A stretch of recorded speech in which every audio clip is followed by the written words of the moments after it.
कार्यक्रम प्रतिभा के सम्मान में मैं आज आपको ऐसी शख्सियत और ऐसे स्टूडेंट से रूबरू करा रहा हूँ जिसके बारे में सुनेंगे और आप जानेंगे तो शायद आप भी आश्चर्यजनक होंगे, क्योंकि एक ऐसे परिवार से गुजरे हैं, बड़ी मुश्किलों वाला परिवार, लेकिन आज इस मुकाम पे भगवान ने उन्हें पहुंचाया है कि वो परिवार में एक मजबूत स्तंभ की तरह खड़े हैं, मजबूत तरीके से उसको संभाल सकते हैं। तो मैं उनको आपसे रूबरू कराने से पहले उनके लिए एक कविता पढ़ूंगा। सफलता पाना है तो साधना सीखिए और अर्जुन की तरह सही लक्ष्य पर निशाना लगाना सीखिए। ये कविता का जो सारांश है, इसका जो अर्थ है वो है कि एक जो हम चुनाव करते हैं आने वाले फील्ड का, वो हमें सही करना चाहिए, क्योंकि अगर कभी कभी हम सही निशाना या सही गलत चूक कर देते हैं तो बड़ी परेशानियों से गुजरना पड़ता है। तो कार्यक्रम प्रतिभा के सम्मान में प्रियांशु गुप्ता, हम आपका स्वागत करते हैं। और हमारे दर्शक जो हमारे चैनल को देख रहे हैं वो जानना चाहेंगे कि जो सफ़र था प्रियांशु का वो कैसे गुजरा, पढ़ाई का कक्षा 1 से लेके और कक्षा 10th तक की बताएं। अभी आप कैसे गुजरा, कैसे पढ़ाई हुई आपकी? जी, बचपन में तो 2000 में मेरा जन्म हुआ, तो शायद 2003 के आसपास मुझे भारतीय विद्या मंदिर में एडमिशन लेने का मौका मिला। 5 साल तक वहाँ पढ़ा, काफ़ी अच्छी परफॉर्मेंस रही थी। तो परिवार में ही लोगों ने कहना चालू किया, इनफैक्ट बुआ जी ने, भैया ने, तो उन्होंने कहना चालू किया कि इसको अच्छे विद्यालय में पहुंचाओ, यहाँ पर शायद इसका टैलेंट वेस्ट हो जाएगा क्योंकि इसको इसके लेवल के स्टूडेंट शायद नहीं मिल रहे हैं। जी। तो देखा कि नगर में और अच्छे विद्यालय कौन से हैं, तो यूपी बोर्ड से पढ़ा हुआ था तो यूपी बोर्ड में ही रखने का डिसीजन लिया गया।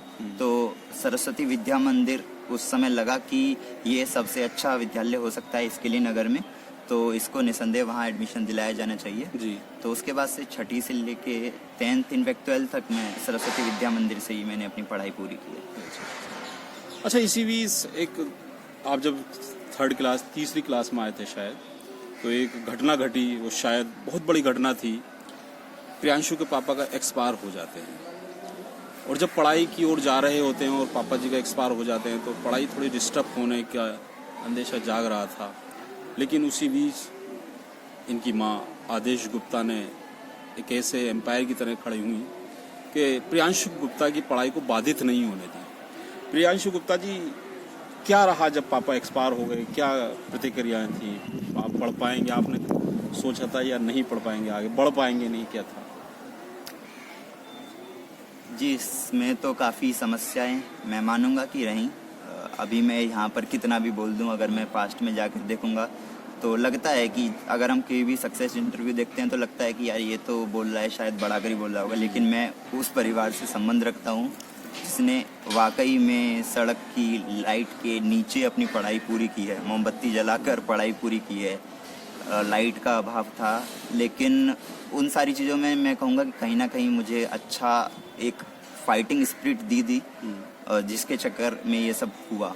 और मम्मी खुद मेरी मास्टर्स हैं, तो उन्होंने एमए किया हुआ था आर्ट्स में, तो उनको खुद पता था कि जो भी ये प्रॉब्लम्स हैं इन सभी को ओवरकम किया जा सकता है हायर एजुकेशन से। तो उन्होंने इस चीज़ के लिए तो कोई कसर नहीं छोड़ी। तो उन्होंने कहा मैं जितना भी होगा अपनी तरफ से पूरा प्रयास करूँगी, बस तुम्हें अच्छे से अच्छी एजुकेशन मिलनी चाहिए। अच्छा प्रियांशु, जैसे आप स्वयं घर में परिवार में अकेले हैं और 4 बहनें और हैं और बड़ी परेशानी का दौर रहा होगा, तो उस बीच मम्मी का क्या रहा था? मम्मी तो देखो, एक परिवार को जोड़ने के लिए मैं सबसे बड़ा श्रेय उनका देता रहूँगा। साथ ही मैं कहूँगा कि मेरी सबसे बड़ी दीदी वो मूक बधिर हैं, तो उन्होंने भी मम्मी का पूरा सहयोग दिया कि साथ में मम्मी अकेले पूरा काम नहीं कर पा रही थी, तो उन्होंने कहा कि ठीक है मैं आपका सिलाई में हाथ बटाती हूँ। तो सिलाई से ही घर की पूरी आजीविका चली थी बचपन से लेके अभी तक। जी। तो परिवार के मतलब लोगों का तो यह था कि हाँ, मैं कहूँगा कि हमारी फैमिली में लोगों पर मतलब सिस्टर्स पर या मेरी फीस पर बहुत ज़्यादा पैसे खर्च नहीं हुए, क्योंकि डायरेक्ट जाकर मैनेजमेंट से या प्रिंसिपल सर से जाके बात की गई। उनको बोला गया कि पढ़ने में स्टूडेंट्स अच्छे हैं, फैमिली कंडीशन ऐसा है, पढ़ना चाहते हैं, तो काफ़ी सपोर्ट मिला। स्टार्टिंग से लेके अभी तक मिला। इनफैक्ट फिर स्कॉलरशिप्स वगैरह के इस पर, तो फाइनेंशियली तो बहुत ज़्यादा कुछ प्रॉब्लम्स नहीं आई, जितनी भी आई उनको किसी ने तरह से टैकल किया, क्योंकि एक एम फिक्स था कि यार पढ़ना तो है ही। तो फाइनेंशियल प्रॉब्लम हो या फिर कोई किसी भी तरह का अभाव हो, उस चक्कर में अपनी पढ़ाई नहीं रोक सकते। तो जो चीज़ करनी है तो चाहे अभावों में करनी पड़े, लेकिन पूरा तो करना ही है। अच्छा, जब आप इस स्कूल में पढ़ते थे, ऐसा कौन से टीचर थे जिन्होंने आपको पहचाना था कि आप टैलेंट है, आप होनहार हैं स्कूल में? जी, इसके लिए बहुत अच्छा इंसिडेंट मुझे याद आता है। मैं 6, 7, 8 में बहुत अच्छा परफॉर्म कर रहा था। तो इनफैक्ट मैं 6th में ही बता दूँ, जब मैं 6th में गया तो उस समय प्रधानाचार्य जी थे ऋषिपाल सर, तो उन्होंने बात करके मुझसे बोला कि तुम इस स्कूल में आओ, आपकी फ़ीस के लिए मैं बात कर लूँगा। तो मुझे वहाँ पे आधी फ़ीस की छुट्टी दे दी गई थी। तो 6, 7, 8 तक चला। उस बीच में आके मैंने दोबारा मैनेजमेंट से बात किया, क्योंकि 9th क्लास में फ़ीस बढ़ जाती है। तो उस टाइम पर फिर कॉलेज ने कंसीडर करके मुझे पूर्ण शुल्क मुक्ति दे दी गई। सिर्फ वो टैक्स वगैरह जो एडमिशन फ़ीस होती है वो मुझे वे करनी होती थी। इसके बाद 9th क्लास में मुझे याद है कि क्लास का पहला दिन था। हमारे क्लास टीचर थे श्रीमान राज बहादुर जी, और मैं ये कहूँगा कि 6, 7, 8 में आके मैं थोड़ा बहुत चिल करने लग गया था। तो शायद क्लास की आखिरी बेंच पर हम बैठे थे 2 लोग, तो हम दोनों थोड़ा बहुत शायद शोर कर रहे होंगे क्या, तो राज बहादुर सर ने हमें उठाया और एक 9th क्लास का ही, हमारा पहला दिन है 9th क्लास का, उन्होंने 9th क्लास का ये क्वेश्चन दे दिया कि इसको सॉल्व करो। अब हम दोनों ने सॉल्व किया, ट्राई किया अपनी तरफ से जितना भी हो सकता है। मेरा ट्राई था कि वो ऑलमोस्ट ठीक हो गया, और कुछ उसमें मिस्टेक्स थी कैलकुलेशन बेस्ड, वरना कॉन्सेप्चुअली वो बहुत सही था। तो वहाँ पर वो थोड़े से सरप्राइज हो गए कि 9th क्लास में बच्चा आया है पहले दिन, और इसको 9th क्लास के कॉन्सेप्ट्स कैसे पता है। तो उसके लिए बस रीज़न ये था, मेरी दीदी खुद मैथ्स से पढ़ी हुई थी, वो मैथ्स के ट्यूशन भी देती थी। तो मैंने उनसे थोड़ा बहुत पढ़ लिया था, थोड़ा बहुत मैं अपनी बड़ी दीदी से पढ़ता था, जो कि मेरे से 2 साल बड़ी थी, तो सारी क्लासेस मुझसे पहले कर लेती थी। तो छुट्टियों में मैंने इस तरीके से मैथ्स को पढ़ना चालू कर दिया था। तो जो वो मुझे पढ़ा रहे थे वो मुझे थोड़ा बहुत आता था। तो वो बहुत ज़्यादा वहाँ पर खुश हो गए, और उन्होंने बोला कि ऐसे है कि आपके कॉन्सेप्ट अच्छे हैं, बस ये छोटी सी कैलकुलेशन मिस्टेक हो गई है, आप अच्छे स्टूडेंट हैं, आप मेरे पास ट्यूशन आना चालू कीजिए। मैंने कहा सर मेरे पास इतने तो पैसे नहीं है कि मैं स्कूल की फ़ीस भी दे पाऊँ, ट्यूशन तो कहाँ ही दे पाऊँगा। तो उन्होंने बोला मैंने फ़ीस की बात की आपसे, आप बस ट्यूशन आना चालू कीजिए। और उसके बाद से उन्होंने मैथ भी, फिर साइंस, फिर इंग्लिश के ट्यूशन्स, मतलब उन्होंने सारा कुछ मैनेज कर दिया आगे जाकर। और इनफैक्ट सारे टीचर्स ने पहली बार में सुन के बिल्कुल अलाउ किया कि मैं आऊँ और वहाँ पर वो एक्स्ट्रा जो मेहनत मुझे करें, ताकि मैं डिस्ट्रिक्ट में कुछ पोजीशन बना पाऊँ। अच्छा, हम ये बताते चल रहे हैं, जो क्लास में पीछे बैठते हैं वो बच्चे वीक नहीं होते, वो भी होशियार होते हैं। ये पीछे बैठने वालों में ही प्रियांशु थे, जो आज इतना होनहार हैं और काबिल हैं और काबिलियत की तरफ जा रहे हैं।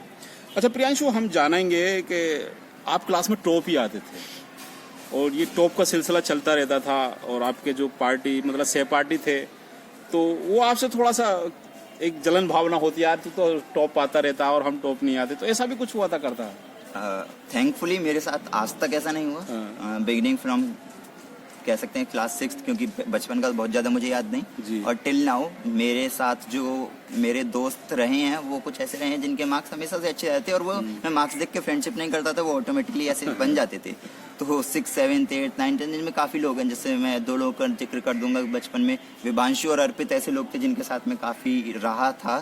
तो ये लोग अपने आप में ही काफ़ी अच्छी परसेंटेज लाते थे, क्लास में काफ़ी अच्छी इनकी रैंक रहती थी, बट कभी मुझे ऐसा फील नहीं हुआ कि यार वो उसके इसमें ज़्यादा आ गए। प्रियांशु और फिर भी आप हमारे चैनल के माध्यम से आपको सुन रहे हैं आप। हाँ तो वो हो गए। फिर उसके बाद आगे मैं गया तो भी मेरे कुछ ऐसे फ्रेंड्स मिले जो ठीक ठाक रैंक ले आते थे, तो उन लोगों में भी कभी मुझे तो ऐसा नहीं लगा कि मेरे लिए कोई ईर्ष्या है। इनफैक्ट मैं जैम के एग्ज़ाम का जिक्र दूंगा, तो हमारा ग्रुप एक था जो 8-10 लोगों का ग्रुप था, वो मज़े के टाइम पे पूरे अच्छे से मज़े कर रहे थे, लेकिन जिस टाइम पर भी उन्हें लगा कि सीरियस हो जाते हैं, उस टाइम पर सारे लोग सीरियस हो गए।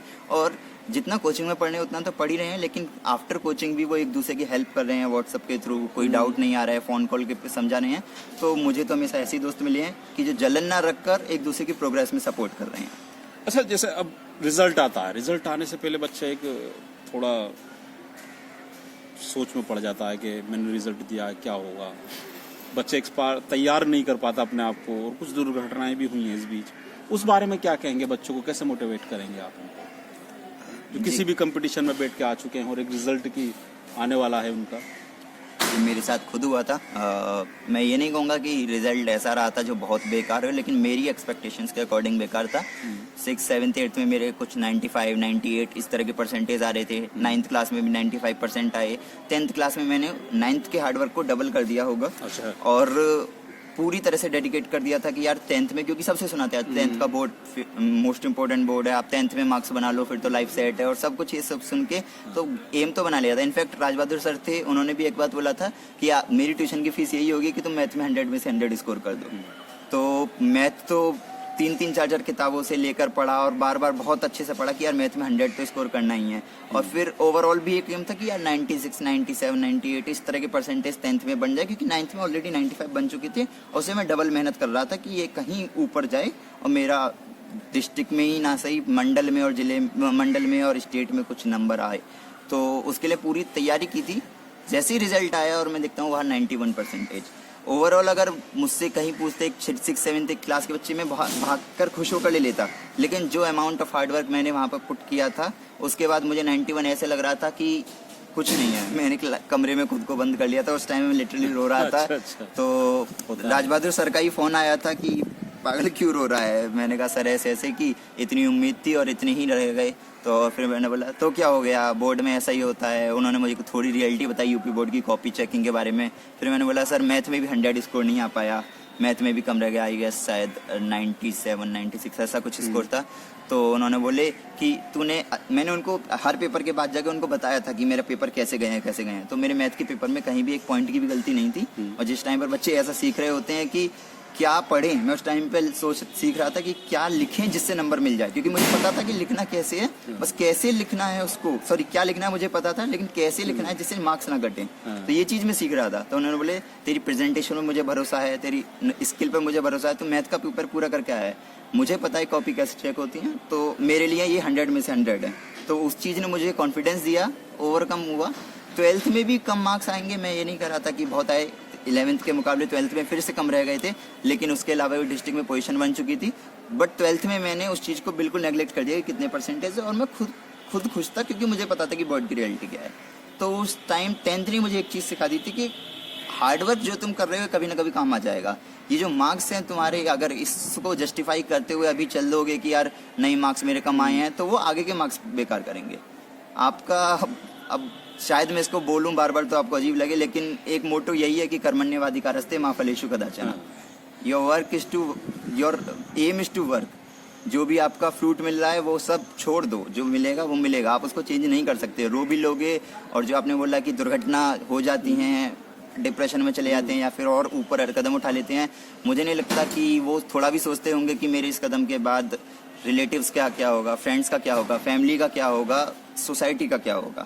तो ये एक डिसीजन मुझे बिल्कुल अच्छा नहीं लगता कि ये उठाना चाहिए। तो जो भी इस तरह के डिसीजन सोच भी रहे हैं, मैं उनसे बस हाथ जोड़ के बोलूँगा कि सोच के देखिए, क्या ये रिजल्ट आपकी ज़िंदगी का डिसीजन लेने लायक है? क्या इसके बाद आपकी कोई ज़िंदगी नहीं बची है? क्या आपकी ज़िंदगी से और कोई लोग नहीं है जो प्यार करते हैं? क्या आप अकेले अपनी ज़िंदगी के मालिक हैं? ये कुछ क्वेश्चन अपने आप से पूछिए और फिर डिसीजन लीजिए कि आपको क्या करना है। प्रियांशु बता रहे हैं कि जो रिजल्ट आता है, जब बच्चे, हमने सवाल किया था उनसे कि बच्चे जो सोच नहीं पाते हैं और गलत कदम की ओर चले जाते हैं, गलत कदम उठा लेते हैं, उसके बारे में प्रियांशु बता रहे हैं कि यही ज़िंदगी ख़त्म नहीं होती, यही आखिरी रिजल्ट नहीं है। आपका रिजल्ट और भी हैं जिनको आपको फेस करना है, और आप एक पहले ही रिजल्ट में फेस नहीं कर पाएंगे और ऐसा कदम उठा लेंगे जो गलत होगा। अच्छा प्रियांशु, हम ये जानेंगे, एक होता है कि शौक भी होता है पढ़ाई के साथ साथ, वो शौक क्या है? कौन सा शौक है आपका? खेल में किस खेल में रुचि रखते हैं आप? जी मुझे बचपन से ही क्रिकेट और चेस, ये 2 गेम पसंद थे। अच्छा। चेस एक टाइम पर मैंने स्कूल में छोड़ दिया था बोर्ड की प्रिपरेशन की वजह से, बट क्रिकेट मैंने कभी नहीं छोड़ा। इनफैक्ट अभी तक भी जब भी मौका मिलता है, अभी तो बड़े हो गए तो वो लोग नहीं मिल पाते, लेकिन बचपन में क्रिकेट को मैंने बहुत पैशनेटली फॉलो किया है। अभी भी देखना, सुनना, डिस्कस करना चलता रहता है। खेलने का मौका अभी उतना नहीं मिल पाता क्योंकि साथ के लोग इस समय बहुत दूर चले। अच्छा, क्रिकेट में कौन सा प्लेयर बेस्ट है आपका? अनडाउटेडली विराट कोहली। सचिन क्यों नहीं? जी एक सीधा सा असूल है। सचिन, मेरा जन्म हुआ 2000 में, जिस टाइम पर सचिन अपने पीक पर था, तो मैंने सचिन को ऑलरेडी एक बॉर्न सुपरस्टार देखा है। मेरे पापा क्रिकेट खेलते थे, बहुत क्रिकेट देखते थे, तो उस टाइम पे पापा के साथ भी थोड़ा बहुत मैंने क्रिकेट देखने लिए चालू किया। मैं अपने उम्र के उन लोगों में से हूँ जिन्होंने 2007 का वर्ल्ड कप देखा है। जनरली 20 साल के लोगों को 2007 का मतलब हो गया आप 7-8 साल की उम्र में क्रिकेट नहीं देखते पैशनेटली। मुझे 2007 का वर्ल्ड कप अच्छे से याद है, तो मैं बहुत पहले से क्रिकेट फॉलो कर रहा हूँ। सचिन को मैंने एज ए सुपरस्टार ही फॉलो किया था, बट विराट कोहली का मैंने डेब्यू देखा है, उसकी मैंने ग्रोथ देखी है, उसका अपने गोल के लिए डेडिकेशन देखा है। तो वो उसने अपना क्रिकेट पे फिटनेस को रखने के लिए उसने अपना फेवरेट फूड छोड़ दिया। उसने क्रिकेट से अलग भी उसकी पर्सनैलिटी अलग है। उसने पहले गर्लफ्रेंड्स को लोग इतना मतलब एक्सेप्ट नहीं करते थे क्योंकि उन्हें लगता था सेलिब्रिटियां बहुत ज़्यादा रश होगा। उसने आगे आकर डिफेंड किया कि हम रिलेशनशिप में हैं तो क्या, फिर उसने उसके साथ शादी की। तो वो सब की रिलेशनशिप को कैसे जस्टिफाई करना है। फादर की डेथ होने के बाद आकर बहुत अच्छी इनिंग खेली, फादर को डेडिकेट कर दी वो। तो सारे रिलेशनशिप को मेंटेन करना, अपना गोल के लिए डेडिकेशन रखना, उसका 1% भी अगर मैं रख पाऊँ तो शायद मेरे लिए बहुत अच्छा होगा। अच्छा, अभी जैसे शिक्षा नीति में बदलाव हुआ है, थोड़ा नई शिक्षा आई है और बच्चों से भी हम बात कर रहे हैं, वो भी बता रहे हैं थोड़ा भयभीत हैं वो, तो उनके बारे में क्या कहेंगे नई शिक्षा नीति जो लागू होने वाली है? जी, इसके बारे में मैंने बहुत डिटेल में तो नहीं पढ़ा, लेकिन मैंने समरी जरूर पढ़ी है इसकी और अच्छी तरह से कुछ वीडियोस भी देख ली है जो इन्होंने इसके बारे में अच्छे से पढ़ा है। तो मुझे तो ओवरऑल काफ़ी अच्छा ही फीडबैक मिल रहा है जितना भी मैंने देखा है। काफ़ी नई नई चीज़ें, काफ़ी इनोवेटिव चीज़ें इंट्रोड्यूस हुई हैं नई शिक्षा नीति में, और मुझे तो लगता है कि ये सब कुछ स्टूडेंट के बेनिफिट के लिए किया गया है। तो इसके लिए थोड़ा आपको स्टार्टिंग में बस एक स्ट्रगल होगा कि थोड़ा सा जो आपका चल रहा था ट्रैक, उससे आपको हल्का सा हटके अलग ट्रैक पे डाला जाएगा। लेकिन बिलीव मी, ये ट्रैक आपके पहले वाले ट्रैक से थोड़ा बेटर ही होगा, क्योंकि पॉलिटिक्स में ऐसा है कि कुछ कदम आपको अच्छे लगेंगे, कुछ लोग रहेंगे कि वो ज़बरदस्ती गलत चीज़ में भी अच्छा मानेंगे। लेकिन आप इसको पॉलिटिक्स से थोड़ा हटके और बिल्कुल ऐसे देखिए कि शिक्षा नीति आपका चेंज क्या ला रही है, तो वो चेंज आपको शायद अच्छा ही लगे। एक बहुत छोटा सा चेंज जो मुझे बहुत पसंद आया कि 6th क्लास से बच्चे को कोडिंग सिखा रहे हैं। मुझे नहीं पता इम्प्लीमेंटेशन में क्या आएगा, क्योंकि छोटे से छोटे कोड में कुछ डिफिकल्टीज रहती हैं, तो 6th क्लास को कैसे एक्सप्लेन करेंगे। बट इट सेल्फ, क्योंकि हमारे पास भी कंप्यूटर रहता था, तो मुझे आज भी याद है कि MS पेंट और माइक्रोसॉफ्ट वर्ड तक पहुंच पाते थे, उससे आगे नहीं। तो आज अगर वो कोडिंग तक पहुंच भी रहे हैं तो बहुत अच्छी चीज़ है। मैंने खुद कोडिंग शायद BSc के लास्ट सेमेस्टर में अपनी लाइफ का पहला कोड लिखा था। अच्छा, आप शिक्षा की तरफ चले और भगवान ने आपको कामयाबी की तरफ भी मोड़ दिया, तो कहाँ जॉब हुई है आपकी? कहाँ, टोक्यो में? कहाँ, किस कंपनी में है, कैसे बताएं दर्शक? जी, तो मेरी ग्रेजुएशन हुई थी यूनिवर्सिटी ऑफ दिल्ली से, फिर मैंने IIT JAM का एग्ज़ाम दिया, तो मैं IIT गुवाहाटी में मैंने एडमिशन लिया। वहाँ का कोर्स है मैथमेटिक्स एंड कंप्यूटिंग, जो मुझे लग रहा था कि मेरे जो करियर का गोल है उसकी तरफ मुझे ले जाएगा। मुझे कॉर्पोरेट सेक्टर में किसी भी तरह से एंट्री लेनी थी, तो JAM का लिखने का ही मोटिव ये था कि IIT गुवाहाटी का MNC चूज़ करना है। तो लकीली वो हो भी गया और बहुत मैं शुक्रगुजार हूँ कि वो हुआ। उसके बाद तैयारी चालू कर दी थी और तीसरे सेमेस्टर के आखिर में जाकर हमारा प्लेसमेंट होता है। तो कंपनी है राकुतेन मोबाइल, जापान बेस्ड कंपनी है, उन्होंने ऑफर दिया है और टोक्यो में मेरी ज्वाइनिंग है। आज रिकॉर्डिंग डेट है 10th, तो शायद 3 दिन बाद मेरी फ्लाइट है जापान के लिए। अच्छा, आप हमारे छात्रों को जो पढ़ रहे हैं और सपना देख रहे हैं कि प्रियांशु जैसा हम बने, प्रियांशु जैसा हमें पैकेज मिले, उस बारे में बच्चों को क्या मोटिवेट करेंगे आप छात्र छात्राओं को? बताएं थोड़ा सा चैनल के माध्यम से हमारे। सर, मैं कहूँगा कि पैकेज तो ठीक है। बहुत सारे लोग पैकेज के लिए भाग रहे हैं, वो बहुत एक्साइटेड हो रहे हैं कि ये पैकेज और वो पैकेज।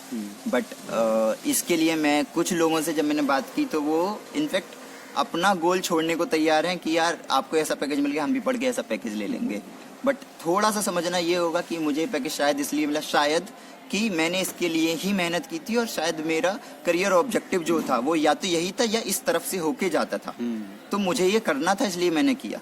वरना हो सकता है इससे भी हाई पेइंग जॉब्स होती हैं जो मैं चाहता तो करता, मतलब ट्राई करता, लेकिन मैं उसकी तरफ ना भाग के उस तरफ कहा कि जो मुझे करना है। तो अगर आपको एक्चुअली ये करना है तो मोस्ट वेलकम, आप मन लगा कीजिए, डेफिनेटली आपको सक्सेस मिलेगी। बट अगर आप ओवरऑल बस पैकेज देख रहे हैं तो आई विल से कि रिकन्सिडर कीजिए अपने डिसीजन को। आपको जो करना है वो कीजिए। इसके मामले में मैं एक यूट्यूबर है अमन दत्तरवाल, जिसको काफ़ी टाइम पहले फॉलो किया करता था, तो उनकी एक बात मुझे अच्छी लगती थी कि आप कुछ भी काम कर रहे हैं, अगर आप अपने उस काम में बेस्ट हैं तो आपको सक्सेस ज़रूर मिलेगी। इवन इफ अगर आप सफाई भी कर रहे हैं ना, तो बाहर से कोई आए कि जी मुझे सफाई करने जाना है, तो वो आपका डायरेक्शन दे दे कि उसके पास सफाई करवाओ, सबसे अच्छी सफाई करता है। तो अपने आपके डोमेन में अगर टॉप पर हैं तो आप बेस्ट रहेंगे। तो डोमेन चेंज करने की जरूरत नहीं है, बस जो भी आपका एम है उसमें आप अपने बेस्ट पर पहुंचने का ट्राई कीजिए। कहने का मतलब ये कि जो भी आप कर रहे हैं वो बेस्ट हो, आपका फील्ड कोई भी हो बेस्ट दें आप, अब 100% बेस्ट दें। अच्छा, हमने आज आपको कार्यक्रम में टॉपर और एक कामयाब स्टूडेंट प्रियांशु गुप्ता से मिलाया, और हम चाहेंगे आपको इसी श्रृंखला में एक नई प्रतिभा से कल और एक रूबरू कराएंगे। आप हमारे चैनल को सब्सक्राइब व लिंक को शेयर ज़रूर करते रहें, जिससे आप एक नई प्रतिभा को और एक कामयाबी के शिखर को जिन्होंने छू लिया है उनको आप जान सकें, उनसे रूबरू हो सकें। मैं नाजिम बेग, नमस्कार, खुदा हाफिज़।